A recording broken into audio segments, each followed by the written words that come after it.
صحیح بخاری کی روایت ہے نا، رسول اللہ علیہ الصلوۃ والسلام سے متعلق ہے، اس میں حضور صلی اللہ علیہ وسلم کے متعلق آتا ہے کہ جبرائیل علیہ السلام ہر رمضان میں آیا کرتے تھے اور رسول اللہ صلی اللہ علیہ وسلم کے ساتھ قرآن کا ایک دورہ کیا کرتے تھے، اور اس میں جو لفظ ہے میں آپ کے سامنے رکھ دوں، فَيُدَارِسُهُ الْقُرْآنَ، قرآن کے درس و تدریس کی مجلس ہوتی تھی، قرآن کے سمجھنے سمجھانے کی بات ہوتی تھی، قرآن پڑھنے پڑھانے کی محفل ہوا کرتی تھی۔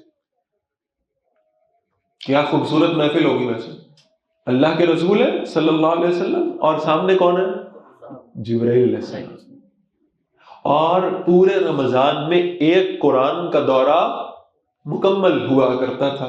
اور پھر دوسری روایت میں یہ الفاظ آئے کہ سیدہ فاطمہ رضی اللہ تعالی عنہا کو جب رسول اللہ صلی اللہ علیہ وسلم نے بلا کر یہ کہا ہے نا کہ یہ میری زندگی کا آخری سال ہے اور میں نے دنیا سے رخصت ہو جانا ہے، تو اس کی دلیل اللہ کے رسول نے کیا دی ہے، اس پہ ذرا غور کریں صلی اللہ علیہ وسلم۔ فرمایا فاطمہ ہر سال جبرائیل کے ساتھ میں قرآن کا ایک دورہ کرتا ہوں، اس سال جبرائیل نے میرے ساتھ 2 دورے کیے ہیں، اس کا مطلب ہے یہ میری زندگی کا آخری سال ہے۔ 2 دورے کرنے کا مطلب یہ قرآن مکمل ہو گیا، اب اس میں کسی تبدیلی کی گنجائش نہیں۔ پہلے 7 قرأتوں پر پڑھنے کی اجازت تھی، وہ اجازت بھی ختم ہو گئی، اب صرف لغت قریش باقی رہ گی۔ 2 مرتبہ ریپیٹ کرا دیا ہے قرآن جبرائیل نے، اس کا مطلب ہے اب میری زندگی کا کیا ہے بھائی، آخری سال، اب رخصتی کا وقت قریب ہے۔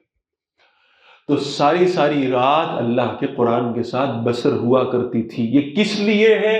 یہ اس لیے ہے کہ رمضان کو جو سید الشہور بنایا گیا ہے، سارے مہینوں میں سردار مہینہ ہے یہ۔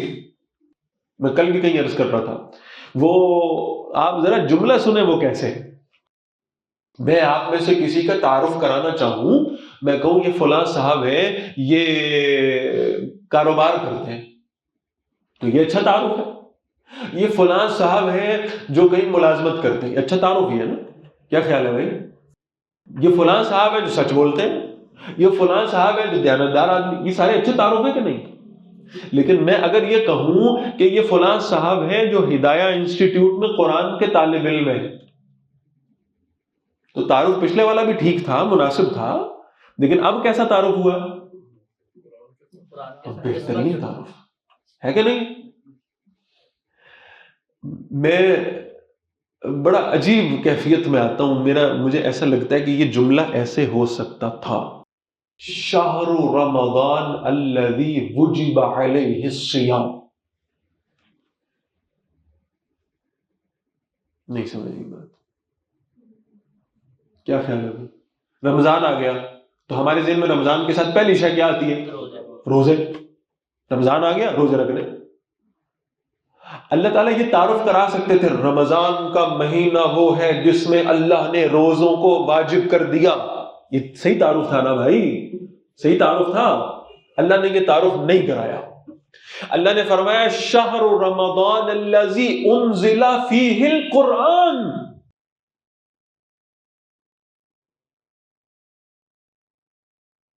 اللہ اکبر، یہ کون سا مہینہ ہے؟ رمضان کا۔ کیوں؟ میرا دل چاہتا ہے کہ میں آپ سے پوچھوں، شعبان کا مہینہ اچھا مہینہ نہیں؟ بولے بھائی، تو شعبان کا ذکر بھی قرآن میں ہے؟ بولنے بھائی، کہیں شعبان کا نام ہے قرآن میں؟ رجب کا، محرم کا؟ اللہ نے جہاں 4 حرمت والے مہینوں کا ذکر کیا وہاں بھی نام نہیں لیا کسی مہینے کا، لیا بھائی حج کا مہینہ، حج اتنی بڑی عبادت، ذوالحج کا ہے نہیں؟ میرے خیال بات سمجھ میں آ رہی۔ اس ایک مہینے کا اللہ نے نام لے کے ذکر کیا ہے، شہر رجب کہیں نہیں ہے، شہر شعبان کہیں نہیں ہے، شہر محرم یہ بھی نہیں ہے۔ سمجھ آ رہی ہے یا نہیں آ رہی؟